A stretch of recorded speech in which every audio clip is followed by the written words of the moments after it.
On 26 July 2025, the Electoral Council of ELECAM rejected my candidacy for the presidential election, which had been duly submitted by Manidem. On 28 July, I lodged an appeal against this unfounded decision with the Constitutional Council.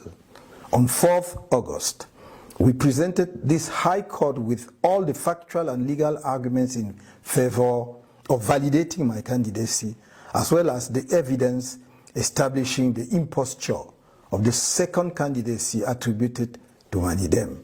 On 5th August, at the end of its deliberations, the Constitutional Council rejected my appeal for validation of my candidacy on the grounds that it was unfounded. The decision to exclude me from the 2025 presidential election was taken a long time ago by the CPDM regime. This regime never accepted the fact that we avoided the big political trap of the 2020 legislative and municipal elections by choosing the boycott. The regime wanted to destroy the CRM through these elections and never forgave us for escaping. From then on, the campaign to demonize the CRM and its national president was launched, and the decision was taken to prevent him by any means possible from taking part in the 2025 presidential election. It was with this in mind that the legislative and municipal elections scheduled for February 2025 were postponed until March 2026 in order to prevent the CRM from having any elected representatives and from being able to present its candidates in the presidential election next October. When it was discovered that the CRM had elected municipal representatives, the CPDM regime organized fake debates for several months on the nullity of the imperative mandate in order to show, in spite of this, that the CRM would not be able to present a candidate under its banner, and that if it tried to do so, it would be rejected and the authorities will ensure that there will be no protest whatsoever. What's more, we were told that the only option open to us was to have my candidacy put forward by one of the 18 political parties that has won seats in 2020 elections. I must repeat that nothing prevented the CRM from presenting a candidate for this presidential election, but we had to avoid giving the regime a pretext for rejecting a candidacy presented by the CRM, because rejecting the nullity of the imperative mandate had become a matter of life or death for this regime.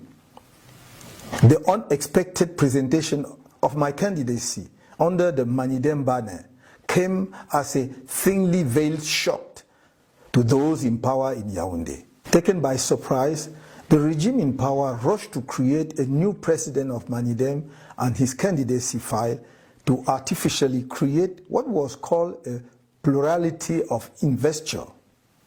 Cameroonians, my dear compatriots, I would like to extend my warmest thanks to the many people who have tirelessly shown me their patriotic and democratic support during this episode, which has just been resolved before the Constitutional Council on Tuesday, 5th August 2025.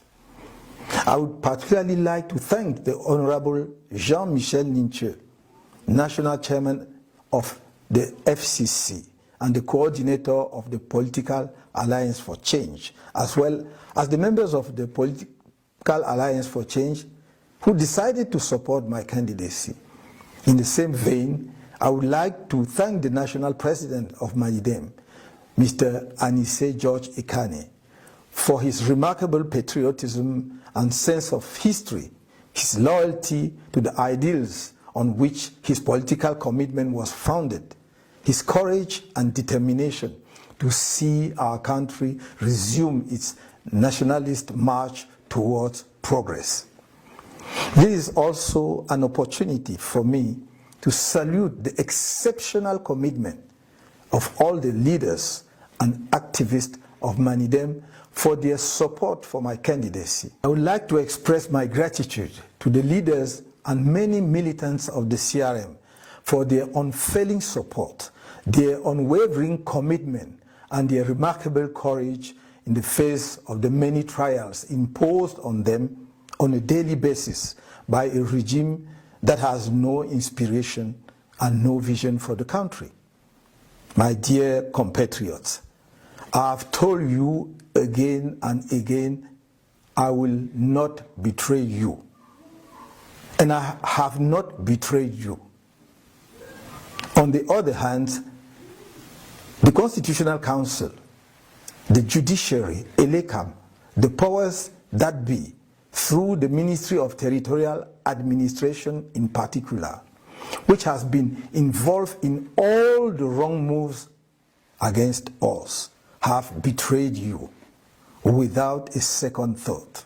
The international community, notably the UN, which signed a secret agreement with ELECAM on 9th May 2025, supposedly to guarantee the transparency of the 2025 presidential election, has betrayed you.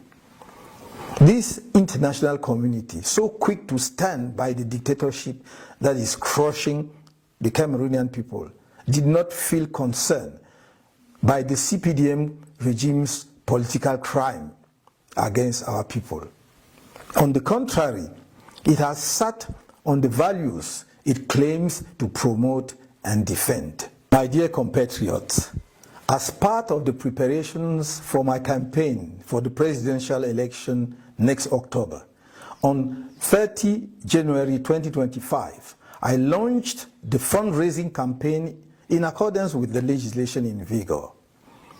Following the rejection of my candidacy, I would like to inform the public that contributions to my campaign for the forthcoming elections are now closed.